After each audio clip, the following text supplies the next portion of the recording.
느헤미야 4장입니다. 4장 15절에서 23절까지 말씀을 봅니다.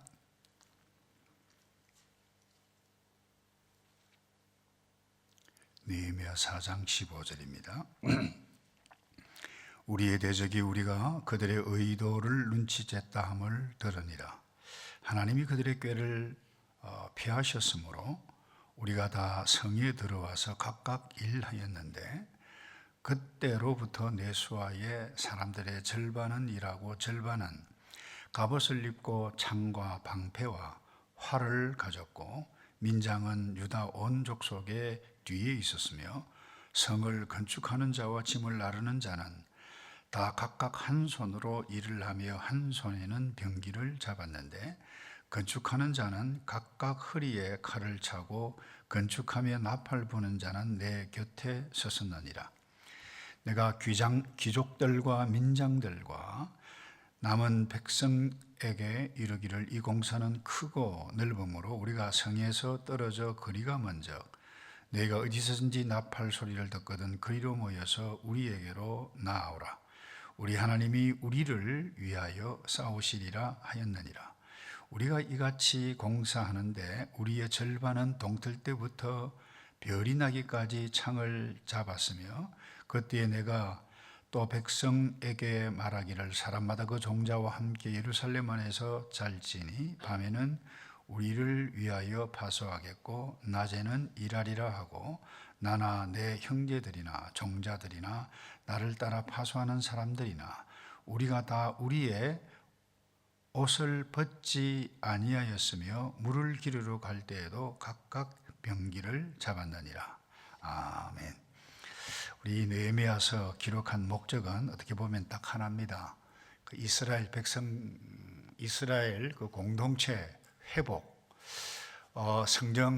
성벽 건축이 어떻게 이루어져 갔는가 뿐만 아니라 이스라엘 백성들이 신앙의 그 회복을 어떻게 꾀해갔는가 그 과정들을 설명해 가고 있는데 특별히 이 시기가 아시다시피 바벨론 포로로 어제 이스라엘 백성들의 잘못으로 나라를 잃어버려서 포로로 갔다가 다시 이미 돌아왔어요. 1차, 2차 이 느헤미야는 세 번째로 왔는데 특별히 에스라서와 이 느헤미야서의 목적은 동일합니다. 언약 백성들의 그 신앙 공동체 어떻게 회복해 왔는가. 물론 사람들의 노력도 있었지만 오늘 본문에도 마찬가지입니다만 하나님께서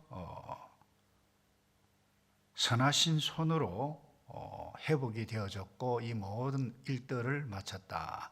그것을 강조하고 있는 것을 보게 됩니다. 오늘 본문에 느헤미야를 통해서 성벽 공사 시작이 되어졌지만 어떻게 보면 위기 가운데 위기라 볼 수 있습니다. 이 산발랏 그리고 도비야 이들이 사마리아 지역에 있었는데 이 산발랏은 유대인이에요.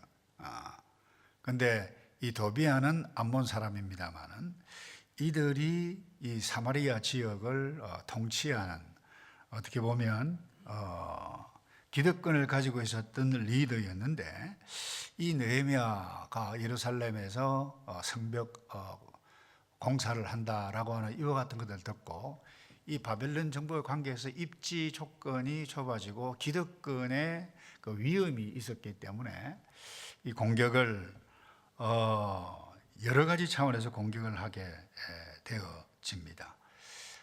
그래서 사마리아 사람들에게 연설까지 하면서 우리가 가만히 있어서는 안 된다. 저 예루살렘에 가서 치자. 저 친구들 하는 그 성벽 공사 정말 형편없다, 웃긴다, 여우가 올라가도 그냥 와르르 무너지겠다. 이와 같은 것들이 계속해서 나타나게 되어지는 것을 보게 됩니다. 여러분 이 세상에 특별히 하나님의 뜻을 쫓아 하나님의 일을 하여 가는 데 있어서 그 어떤 일이든지 쉽게 되어지는 것은 없습니다. 왜냐하면 이유는 딱 하나입니다. 개인이든 교회든 하나님의 일들이 아름답게 세워져 가는 것을 가만히 보고 있지 않는 존재가 있기 때문에 그래요. 그게 사단이죠. 악한 영이죠. 다시 말해서 이 악한 영의 장난이 항상 언제나 있습니다. 그러니까 우리의 삶 가운데 항상 언제나 위기가 있을 수 있다. 이거 놓쳐버리면 안 됩니다. 그래서 15절에 이렇게 이야기하고 있죠. 우리의 대적이 우리가 그들의 의도를 눈치챘담을 들으리. 하나님이 그들의 꾀를 피하셨으므로 우리가 다 성에 돌아와서 각각 일하였는데, 그러니까 어려움이 어떤 모습으로 나타나는가 함축적으로 15절에 다 이야기하고 있어요. 조금 전에도 말씀드렸습니다만 가정일이나 또 사업일이나 교회 일이나 인간관계나 그 어떤 분야이든지 어려움은 항상 고개를 내밀게 되어져 있습니다. 특별히 어떤 새로운 일들을 시작하려고 할 때에 이 반대 세력, 또 저항 세력이 반드시 있음을 꼭 기억했으면 좋겠는데, 오늘 본문에 좀 전에도 언급했습니다만은 그 세력이 외부 세력일 수 있어요. 그럼 또 하나 내부 세력도 있다는 거예요. 이 산발랏은 엄밀히 이야기하면 내부예요. 도비아 그리고 다른 주변의 민족들 외부 세력일 수 있습니다만은 이와 같은 것들, 이 외부 세력이 공격을 하게 되어질 때는 내부에 있는 구성원들이 힘을 똘똘 뭉칠 수 있어요. 그런데 내부적으로 문제가 나타난다. 심각해 갈 수 있습니다. 막 나누어져요. 그래서 무너질 수 있어요. 그래서 그 어떤 일들 가운데 있을지라도 오늘 아침에 이것 나누고 마무리하기 원하는데요.